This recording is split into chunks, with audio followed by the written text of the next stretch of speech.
महाभारत कथा से तो आप भली भांति परिचित होंगे ही। महाभारत युद्ध क्यों और कैसे और किन योद्धाओं में लड़ा गया था ये तो आपको पता ही होगा, और भगवान श्री कृष्ण ने किसका साथ दिया था। लेकिन इसमें कई योद्धाओं से जुड़े कई रोचक तथ्य और रहस्य भी हैं जिन्हें आपको जानना चाहिए। ऐसी ही एक पौराणिक कथा अभिमन्यु से भी जुड़ी है। इस रोचक कथा के बारे में हम नीचे विस्तारपूर्वक बताएंगे। अर्जुन और सुभद्रा के पुत्र अभिमन्यु को तो आप लोग जानते ही होंगे कि महाभारत युद्ध में अभिमन्यु वीरगति को प्राप्त हो गए थे।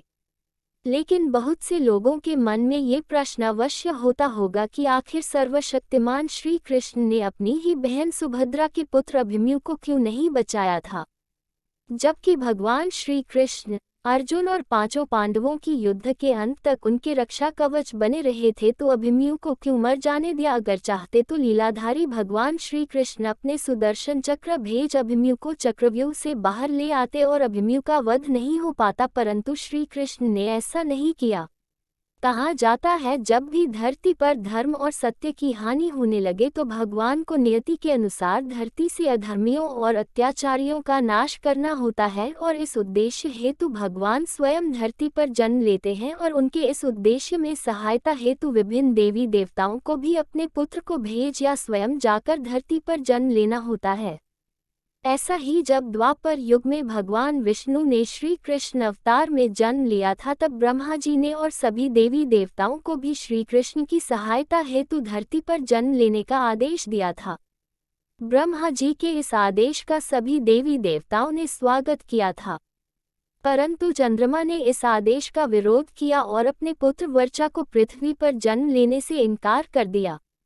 लेकिन जब सभी देवताओं ने मिलकर चंद्रमा को समझाया कि धर्म की रक्षा करना ही हम देवताओं का परम कर्तव्य और धर्म है, इसलिए हम सभी को ब्रह्मा जी का आदेश का पालन करना है, ये हमारा दायित्व और कर्तव्य भी है।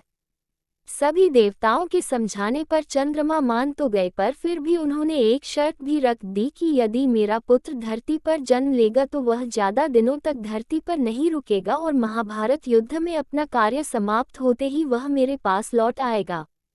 इसके साथ ही वह युद्ध में अपने पराक्रम से बड़े बड़े महारथियों को भी चकित कर अदम्य साहस से युद्ध लड़ते हुए वीरगति को प्राप्त होगा, और उसके इस अदम्य साहस को युगों युगों तक याद रखा जाएगा। दोस्तों, चंद्रमा पुत्र वर्चा ही अभिमन्यु थे, जिसने धरती पर ब्रह्मा के आदेश का पालन कर श्री कृष्ण की सहायता के लिए जन्म लिया था।